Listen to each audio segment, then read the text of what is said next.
we've got to maintain that technological edge in space, and we've got to establish a deterrence effect uh, from space, from the use of the Space Force on the ground here in the rest of the world to shore up alliances like NATO, to shore up our defenses against China, because China is not far behind Russia when it comes to technology, I believe, and maybe on an equal parity with them, and it may be a race for second place, whoever's going to, the race for whoever's going to catch the United States first from that perspective, because the Chinese are very technologically capable, as we all know, and do have large resources. Their economy has Yeah, done very well as opposed to the Russians, and the so we've got two fronts really from a national, not national, but from a international and a nation state perspective to establish deterrence on from space, and we should do it while we can do it, so it stays a defensive you're capability right. instead of having to become an offensive capability in a nanosecond. That's true. And you bring up a couple of very good points there. One, I smiled when you started talking about the Chinese development of technology, because the old joke is they're always almost exactly 7 or 8 months behind whoever the world leader is, because that's how long it takes them to steal the technology from us, and or from the Japanese or the Russians or the Germans or whoever's developed it. they they're not so good at creating things from whole cloth, but they're awfully good at reverse engineering and then copying. And they are moving steadily throughout the Pacific region and all the way around the Horn of Africa. They're moving into the Atlantic Ocean now, around Mozambique, and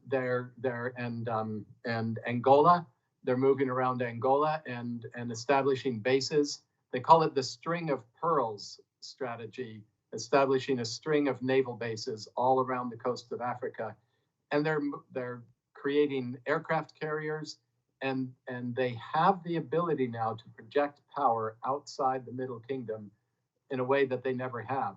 And you also raise the point of deterrence, and that's the real lesson of the Space Force.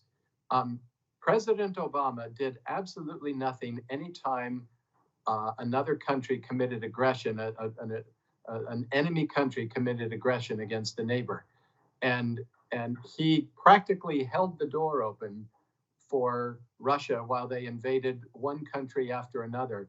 And it wasn't just the Crimea; it was the eastern Ukraine. And they came up with this phony accusation of persecuted ethnic Russians who were Ukrainian citizens but of Russian origin, and they sent in special forces without insignia, in unmarked uniforms. They called them the Little Green Men.